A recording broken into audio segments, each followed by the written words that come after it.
Quand on développe une solution, quand on veut commercialiser une solution sur le secteur de la santé, en fait, l'achat public, avant potentiellement d'être un accélérateur, c'est en fait un passage obligé.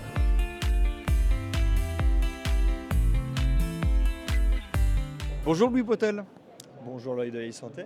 Peut-être pour ceux qui nous suivent dans l'œil de l'e-santé, nous expliquer d'abord qui vous êtes et c'est quoi le RESA exactement? C'est vrai que le RESA, on est surtout connu pour être une centrale d'achat et c'est vrai, c'est le cœur du réacteur.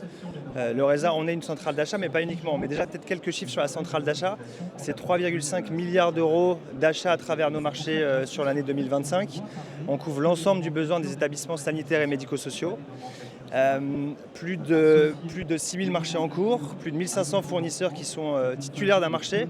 Et peut-être aussi important de rappeler, c'est que c'est pas parce qu'on est une centrale d'achat nationale qu'uniquement des grosses entreprises, des gros groupes, on a plus de 54% de nos titulaires de marché qui sont des startups et des PME.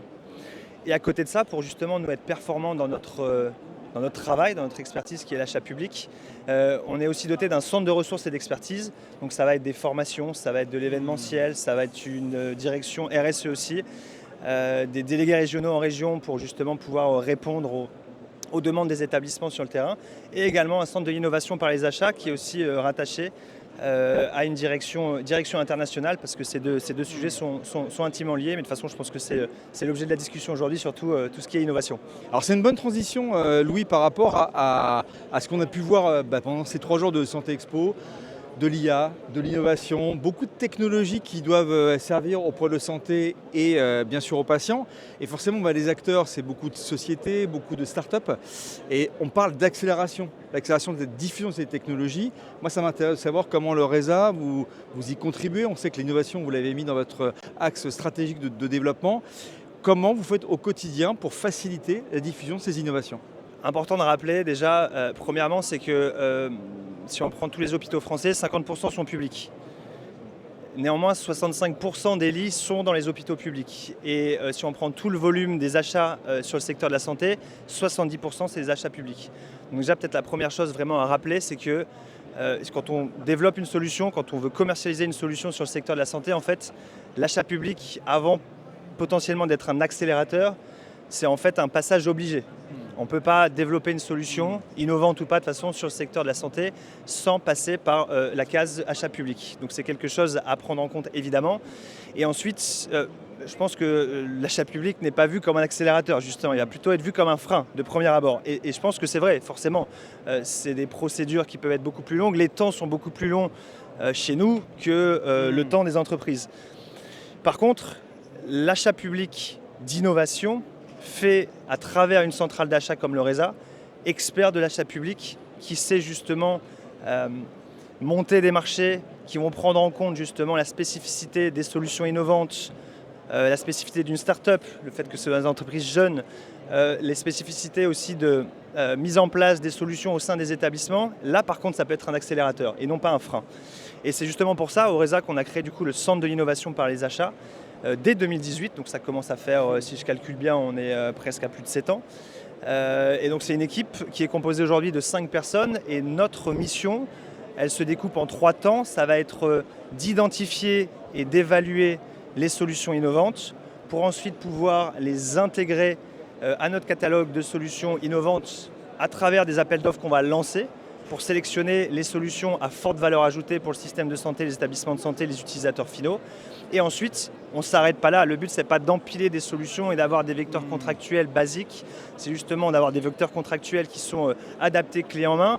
Mais surtout, après, ça va être de développer une vraie relation partenariale avec les entreprises, avec les titulaires de nos marchés, pour justement pouvoir les aider, les accompagner dans la diffusion de leurs solutions, dans leur intégration dans les établissements de santé et justement dans leur montée en charge et dans leur accélération dans la diffusion de leurs solutions. Alors ça c'est un point qui m'intéresse sur cette diffusion, cet accompagnement parce que lorsqu'on a préparé cette interview en marchant, vous disiez, on va voir tout à l'heure dans quelques minutes des startups que vous avez accompagnées.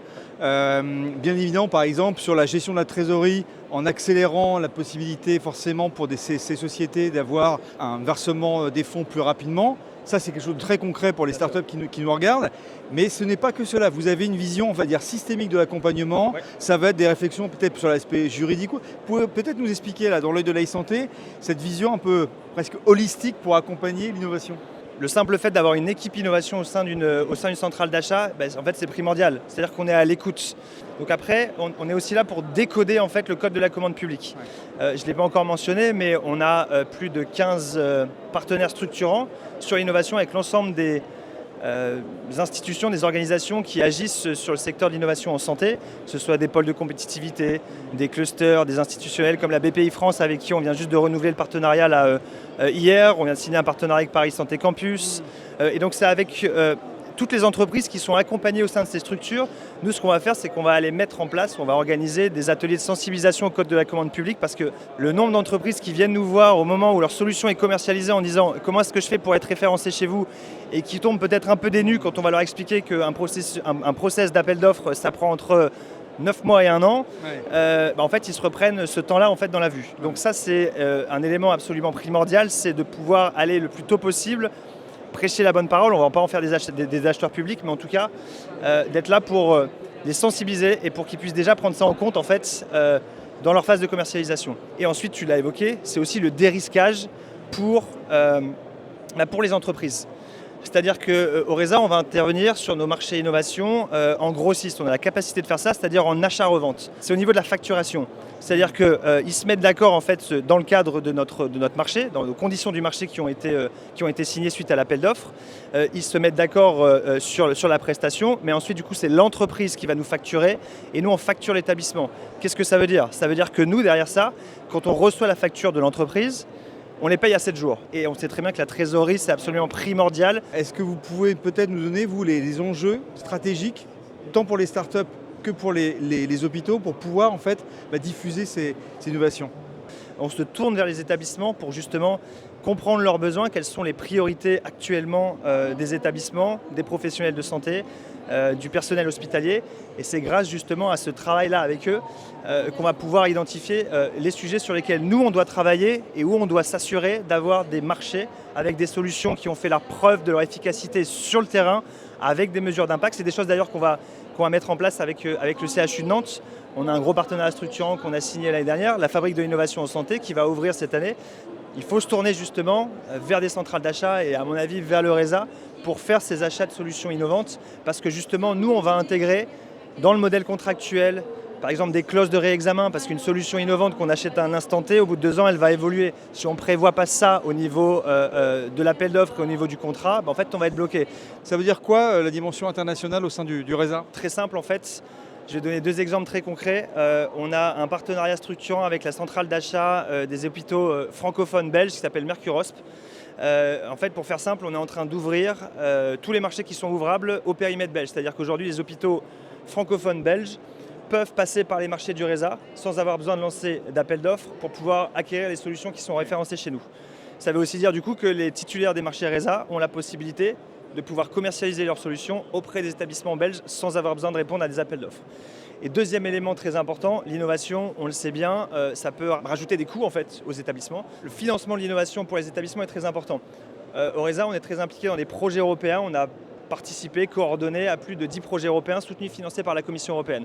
Et aujourd'hui, ce qu'on fait, c'est que nous, on va déposer des projets avec des consortiums européens pour aller faire de l'achat public d'innovation parce que la Commission européenne va financer, parfois à hauteur de 50%, l'achat de solutions innovantes. Les hôpitaux ne sont peut-être pas dotés pour déposer des projets européens, ne savent peut-être pas comment faire. Nous, on a cette expertise-là.